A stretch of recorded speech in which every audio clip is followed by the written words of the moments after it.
And God. that was All I Need Is a Miracle off the Mike and the Mechanics album, Out of the Blue. And with me is one of the lead singers from Mike and the Mechanics. I'm going to have a chat with Tim Howard. Tim, welcome to the show. Hey, how are I'm you? good. Now, just for the listeners and the viewers watching, you are in England. I am in Ontario, Yeah, and it's a bit later in the day here. yeah, it is just after 7:15 here in Ontario. Yeah, it's about 12:15 here. And that is a great version of All I Need Is a Miracle that you did. Oh, thanks a And lot. I just want to ask you've heard covers of different songs, um, are you a person that likes to put your like you've put your little touch on it, but you didn't really change the way the song sounds, so people that hear the song recognize the song? Is that deliberate? Was that deliberate between Uh, the band? yeah, we got a lot of fans, and they've been around for quite a long time. So I'm not trying to reinvent the wheel by changing a lot. I want to serve the tune. And that's in some ways how I look at my art and in general. I do like to take risks. There's going to be things that are different, but you know, when you had something that was made great and was done well, I'm always a little bit irked when I hear a great artist and I'm a huge fan as much as I am a performer as well. But I'm always irked whenever I hear a song and the artist doesn't do it like it is, kind of doesn't what I feel do it Yeah. justice, just because they're fed up with the song. And like I'm saying, hey, Mr. Tambourine Man a million times, so now I'm gonna sing it just however I want it. And you can't even recognize it. Like I haven't I love Bob Dylan, but I went to go see Bob Dylan and couple of buddies of mine went down there and we were huge Dylan fans and he didn't sing. He sang pretty much everything was unrecognizable except for Bob Dylan, singing it. It just seemed like, what songs are we listening to now? gr- yeah, he of course he's Bob Dylan, so what are you going to do? You can't say you can't do it, but I think in some respects you kind of want to hear it paid tribute. And so when I heard Paul Young stuff, I thought, I'm not gonna try and reinvent the wheel here. But then it's also just me.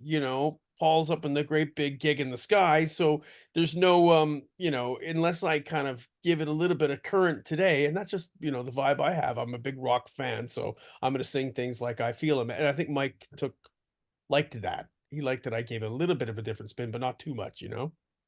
Yeah, because like I said, for me, music always harkens me back to something, Yeah, of an course. event, a time, a relationship, things of that, something stupid that I did. And I love that I can hear a different version of the same song from somebody else's take and still be harkened back to those memories. So, Yeah, that's my goal. If I was gonna sing some Peter Gabriel, I wouldn't try and reinvent the wheel there. There's such an amazing sound, or Dan Lanois. Like there's these guys that I idolize, and so when you sing a song, you have to pay it tribute slightly. So I think that's what I'm trying to do with the band because I love the songs to begin with anyway. So in so Mike and the Mechanics and being part of the band now, why wouldn't you try and give it a little bit of that what went before, but then also something new for the fans, so something a little bit. yeah. And now you come about this gig with Mike and the Mechanics in a slightly different route than a lot of people who join bands. An example would be uh, a fellow Canadian, Lawrence Gowan, Yeah, who I know joined Styx. Barry. He has a rock career of his own, and Yeah, I he took know. his career and he's now with Styx. You come up through theater, and Yeah. like you have done some of the coolest plays on the planet. Oh, thanks a lot. Oliver, Joseph and the Amazing Technicolor Yeah. Dreamcoat, my favorite movie of all time. I haven't seen the play, but I want to see the play. Tommy, you played the title role. Yeah. Hello, Dolly. You Yeah. you did 2 years of Les Mis I did almost all 3. across all across the United States and Yeah. Canada. except for Alaska. Is that just laziness? Like, you Well, I guys don't just think they book in Alaska pretty. There's not a huge draw up there. I mean, I guess if there was some kind of like, if there was great big a couple moose in the production, it might make a difference. People might show up or some like free timber. But I mean, outside that, I mean, Alaska's kind of like, if you get up to like Yukon, Northwest Territories, Nunavut, you're kind of you're playing to. I guess they'd be real fans up there. no But kidding. you have to have another draw. But no, I'm really lucky. I mean, I guess Alaska's. It probably will go on the tour circuit sometime, Oh yeah. soon, but because the world is a much smaller place. But yeah, everywhere across Canada, and across the states I've played, and I'm very lucky. The thing is, I always wanted to do stuff at theaters that I liked, and I used to work as an usher at the Citadel Theater. That's why I did Hello Dolly there, and I was supposed to do another show called Top Hat, a refiguring out of that. But then Les Mis came around, and I had it out in my contract, so I basically just said, "Look, I'm gonna do this tour of Les Mis because it was a kind of a dream role playing." I was playing Marius at the time, and I took that. But the thing is I'd come out of Tommy before those two, and meeting Pete and mostly Pete, but I met Entwistle and Roger as well. But I was at that time living in Toronto, and I was always I just something about theater I loved, but something about live music I loved more. And I think it comes back to listening to those albums when I was a teenager, like The Smiths or like New Order, and then before that, I inherited this record collection from my sister that was full of T-Rex and Bowie and Stones and Beatles and Who and Kinks, and it was kind of like an Anglophile's dream. Moody Blues, everything you name it. If it was English, it was on there, and and there was some stuff like Steve Miller in there. Bob Dylan was mixed in there as well. So it wasn't just totally that, but she had great musical taste, my sister, and it kind of set me up. I just listened to it, and I think that by listening to that music, it set a kind of a vernacular inside my head of what good music was. And then when I was in Toronto, I just bought a guitar, Steve's Music, saved my money from the shows, and I started to try and play little, open mic nights and things like that. And of course, everybody in the theater is very supportive. They come and support me and all that stuff. But I liked songwriting, and I think I remember seeing I was in did this tour of Joseph and the Amazing Technicolor Dreamcoat, and I was understudying Donny Osmond, and I was living in Minneapolis. We got the show together in Toronto, went down to Minneapolis for 3 months, then came back to Toronto, and I saw this girl, this girl at the time, this lady called Sean Colvin, who was a big Joni Mitchell fan, but she was singer-songwriter on the circuit, and friends of mine in New York said, "You gotta go see this girl, she's amazing, she's playing a club in Minneapolis," and I saw her, and I thought, "Oh my god, that's fantastic.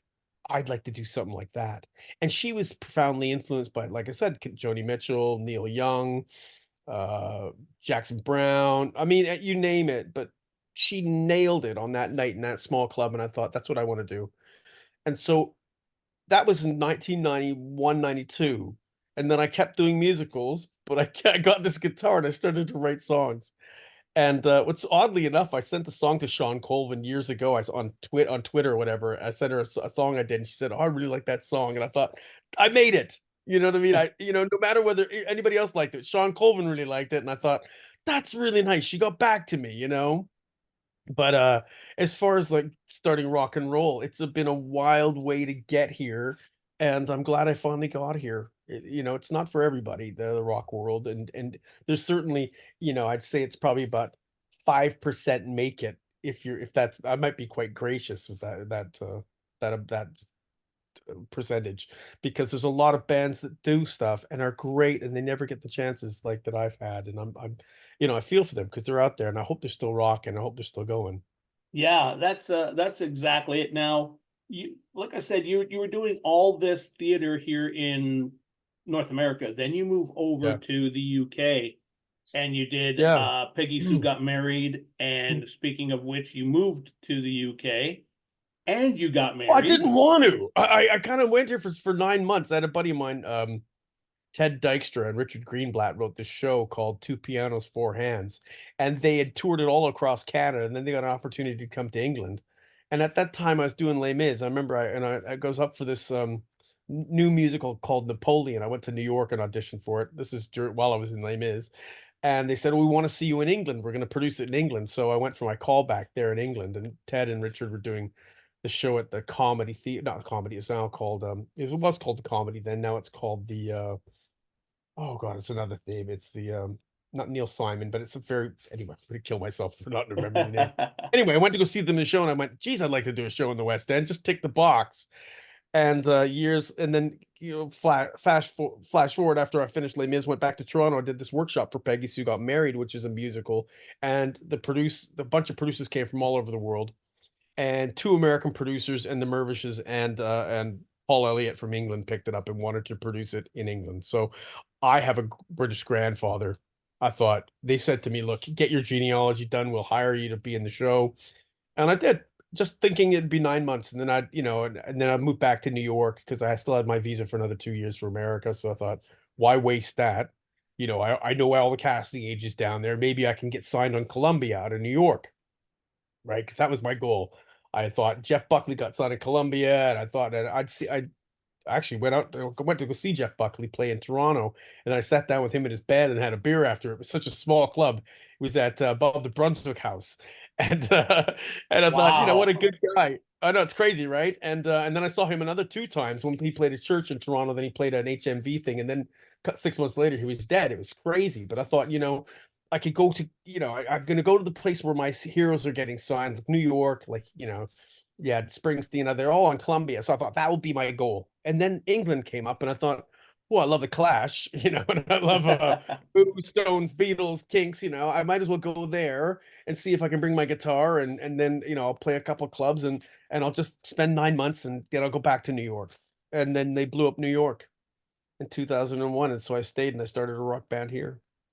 That's awesome. Isn't Now, it weird? how Like, I was going to go back to New York, and, was that the original plan, was to go back? yeah, because I thought I love Lou Reed and I loved all that stuff that went down, and it was, New York was rapidly changing. Every year I went back to New York, I'd see something different, like more sanitized version of New York.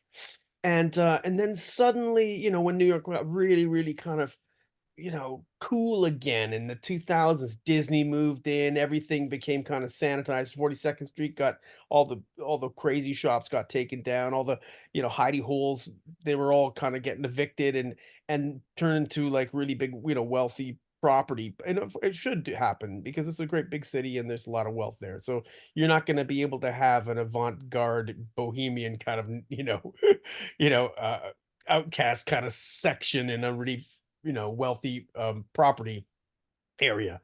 But I'm glad coming to London, London still had that vibe. And then, of course, Europe. I mean, Europe was reforming after the breakdown of the Berlin Wall and the end of communism. So I thought, "Gee, this is a very exciting place to hang out." And and so I did. I kind of always have just jumped on a plane and moved. And I sometimes I think it's stupidity, but then other times I think, "Well, I wouldn't have the life I have if I didn't take those chances." It's not for everybody because it's not great to just take a couple bags and go and leave everything you have. That's not easy, and I never went Yeah. back. The thing is I've never been back to Toronto. Once I left Toronto, I was gone. Once I left Edmonton, I was gone, and all my stuff my friends kept calling me, "What do we do with this stuff?" And I'm like, "Just take it to a charity shop. If you want it, you can have it." I gave it away to a lot of my friends. You can have my bed, you can have my couch, that's what I've done my whole life. Because the important thing to me in all of this stuff with the shows, with the music, is about creating art. You call whatever you want to call it. We get lumped into this thing. I think rock, shows, paint, it's all art. It all comes from a person's desire to create something to give somebody else feelings. And I'm so glad I get a chance to still do that and eke out a living. You know, eh, and I can say now I've joined a band that I loved, you know. Yeah, So no Mike kidding. Gowan and Larry is a great guy. He's He such a is. nice person and what a great singer. And I mean, I remember listening to him in school going, strange animal, and going, "Oh, got a cool voice." Then hanging out with him years later because he's good friends with Ted Dykstra and Richard Greenblatt because they're all keyboard players. And so it was just nice to hang out with these people. That's the weird thing about Toronto. That's what I miss is that, I got to go see Ron Sexsmith play a small little club in Toronto, then I got to know Ron Sexsmith, you know, and then my buddy Sam Palladio just who just finished opening for him a couple years ago all across America. And it's a small world if you stay in it. But a lot of people leave because it's quite, you know, when it gets lean, it's not necessarily the happiest place to hang out, but it's great for art. Now, you're in England, you're doing theater, you're doing the small clubs, having fun, enjoying playing guitar and that sort of thing. Yeah. How does Mike Rutherford find you, and how do you become a mechanic? And have you got your mechanic's license? Yeah, okay. Well, I finally got my UK driver's license, which means you can drive a manual vehicle. So that, yay, I'm here. And I'm used to driving on this side of the road. I can switch. It's weird. I can just go from, you know, Canadian side to, you know, British side and or, you know, which is fine. But no, I don't have my mechanic's license, but my stepfather was an auto body mechanic. So I did do some grinding and I have hammered out some body parts and, you know, I kinda grew up drinking, a mechanic's coffee, so I feel very at home when I'm in, like, a workshop, you know, like a car shop, which I think is I don't know why that I think Mike likes cars as well, Mike Rutherford, but let me tell you the story about how I got in mechanics. So I started a rock band, I joined a you know, well, friends of mine hitched me up with this band in London who fired their lead singer, and we reformed and created a band called Van Tramp. And it took us about 8 years to get a record deal. We got a record deal, produced it with a guy called Mark Taylor, who produced "If You Believe in Life After Love," that song. Him and Paul and my buddy Brian Rawlings, they all kind of co-part of this. Anyway, he had that great big hit. He produced our album. He's done a ton of great big artists, you know, Lady Gaga, Kylie Minogue, you know, you name it. Mark's had a hand in it, and Enrique Iglesias, and anyway, so Mark does the album. We don't sell enough albums. We disband the band after 2 years, and I just finished doing I was doing shows in the West End on Broadway during all this while we're eking out a record deal so I could still feed my family and doing the band. So I'd be like doing one day off, I'd be doing a gig and then I'd be doing 8 shows a week, you know?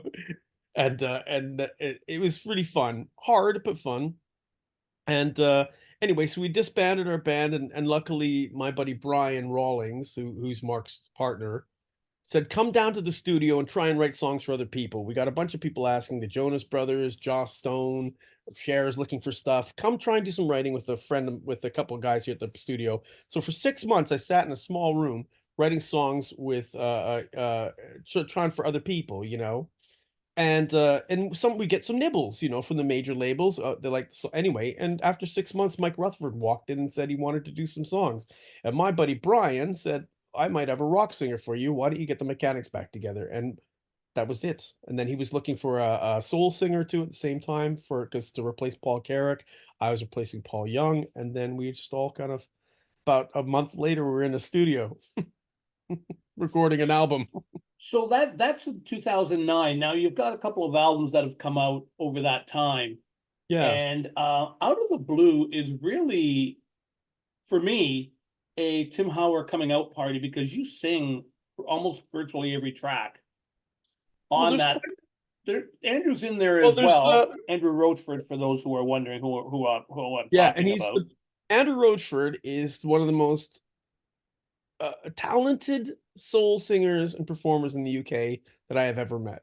First off, he plays keyboards like if you mixed Herbie Hancock with Stevie Wonder. He's super creative. He can play guitar. He can sing rock. He can sing soul, but he's primarily a soul singer. And so for that combination of the two Pauls that they had in the original Mechanics, to have us together now, I'm more the rock side, but I do love soul and R&B music, and he loves R&B music, but he loves rock. So I think Mike found that right pairing, and it just seemed to be what was supposed to be only 6 years, you know, wrapping it up in 6 years has turned into 13, almost 14 years of being Mike the Mechanics again. And I think now people do identify Roachford and myself, Andrew Roachford and myself as the new Mechanics. And I think it's and we have a tremendous time. All the people come from far away, from all over the world to see our band play, and it's great. Yeah, and that's the beautiful thing is both of you, Andrew and yourself, you fit the music that you are singing, if that makes any sense. You fit into the roles that you're playing. With you singing, as I mentioned off the top, All I Need Is a Miracle. and the song that I'm going to be playing after the interview, which is Over My Shoulder. What a great song that is. That is Yeah, it's a huge hit over here. It never that really is made it my to the favorite Mechanics song. It's a great song. It's got bittersweet lyrics because it's, it's really about this end of a relationship and, looking back at it. But it's quite a happy song. It's got a real, and most songs like even, Losing My Religion, people think it's an up song, and, people are like, "Yay!" and they get really happy singing it, and you think it's a song about somebody losing their nut. And I think the Mechanics, Mike loves that kind of contrast where, and I think most artists do, but it's wonderful working with somebody like Mike because his ears are, he's been making really cool music for a long time. So he kind of knows what he wants, where he wants to go, and he likes to go someplace he's never been before. So with stuff like, even though it's quite a poppy song, Shoulder, it's got quite a dark lyric, Yeah. and, um, and I think that's, and that's a good thing about, I mean, I brought in a song years ago, to the Mechanics. I think it was it Out of the Blue album called, Love Left Over. There's gotta be some love left over. And it was me and the guy for, Mike, myself, and Clark Daichler from Johnny Hates Jazz were working on it. And I think Clark worked extensively on that album. And he's a great guy too. But, we had to put a different couple chord changes in there 'cause to mess it up, and once we did that, it took off again. So the input from somebody like Mike Rutherford and the people he likes to work with, like Clark Daichler and Andrew Rochford, and, we've had a guy from Ed Sheeran, was writing for Ed Sheeran, come in for us, and Mike's just interested in getting a good song. It doesn't matter who's in the mix, that's why it's a bunch of mechanics, that kind of allergy. It doesn't matter, let's get the car on the road. If we have to take 12 mechanics to get it on the road, great. If it's 3, that's fine too. There's no egos. Yeah, and you guys did a lot of touring last fall, and what is the year looking like for Mike and the Mechanics this year? Are you going to be touring? Are you going to be doing new music? What's going to be happening? I think we're doing a new album. All things lead to that. I can't say for certain, but I could say, 90% probably gonna do a new album, if it's up to Mike, and it really is up to Mike because it's Mike and the Mechanics, and we're just happy to tag along. I think the thing is we all get along so well that making music together is a real joy, regardless of whether it's old stuff or new stuff. We're gonna try, I think we don't try to mess around in the studio. We don't waste a lot of time. We try and go in there and write something good. And if it's not good, it doesn't make it to the studio. So we'll probably end up doing that this year. I know in 2025 we're just finalizing dates now for UK tour, which will be announced later on, but we will be touring in 2025 with some European dates on top of that. And if that goes well, who knows? We might be back to North America for a bit as well. So that'd be great. I'd love to come home and do some rocking at home and see some of my friends and get them some free tickets to the gigs and, have them come back and drink the rider and just, enjoy part of this. Because what I do know is in 20 years, they won't be doing this. I hope I'm making music in some form, making some form of art, but this is great to enjoy in this moment. And as long as it lasts, I'm up for it. So I think that's what we're aiming to do. So not a lot going on. I'm trying to do a solo album.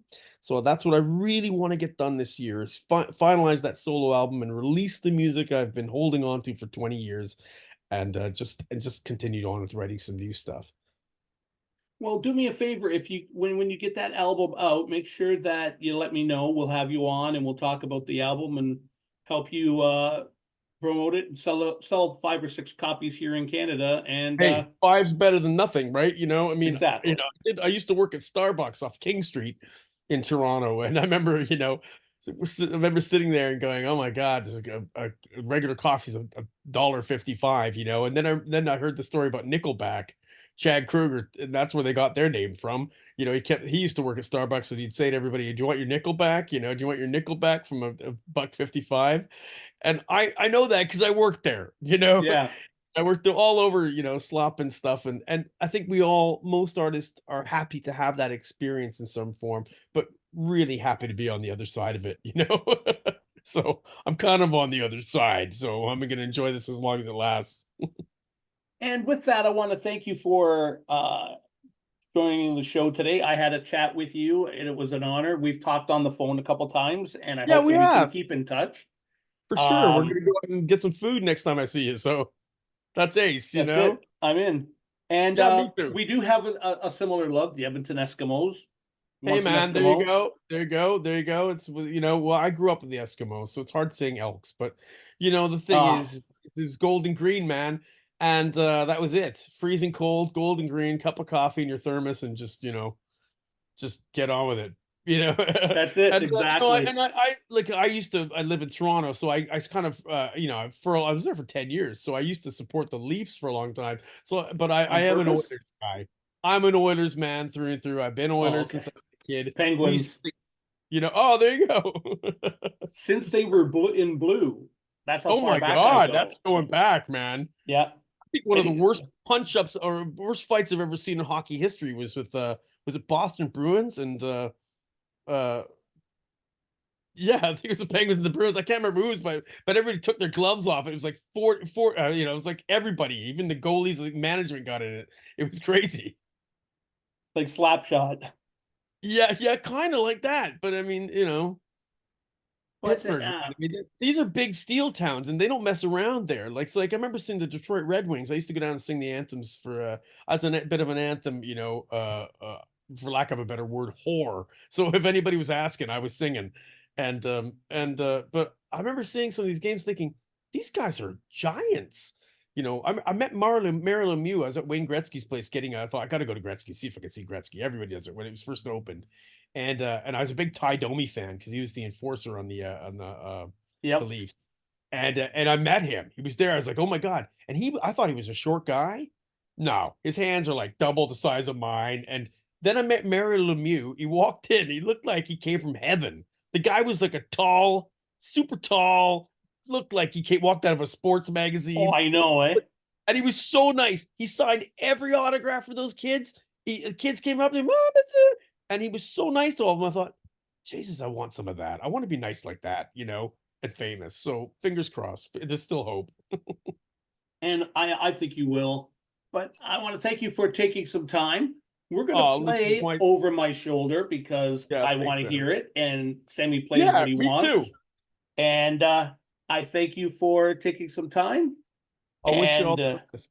Well, thanks give for me a listening, showing some interest. You know, the thing is, we, Mike and the Mechanics, people know the old songs like, you know, Silent Running and, you know, Miracle and Living Years, certainly, and all that stuff. But we have been making new music, and Mike's not dead yet, you know? and, uh, and it's kind of like that thing when you meet, you know, I remember meeting Phil Collins and his son, Nick Collins, who drums for us who drummed for us last year, is probably doing our next tour as well. Meeting all these guys, you know, they still do it because they love it. So as long as Mike wants to do this, we're all in the boat, you know, or all in the back seat. You know? He can be driving, but awesome. yeah. All right. Well, thank you Thanks a very lot, man. much. And when we come back, we're gonna play Over My Shoulder. You are listening to KPHR, and this is a chat with Tim Howard from Mike and the Mechanics, sponsored by Garage Oil Spirits and American Badass Whiskey. We'll be right back.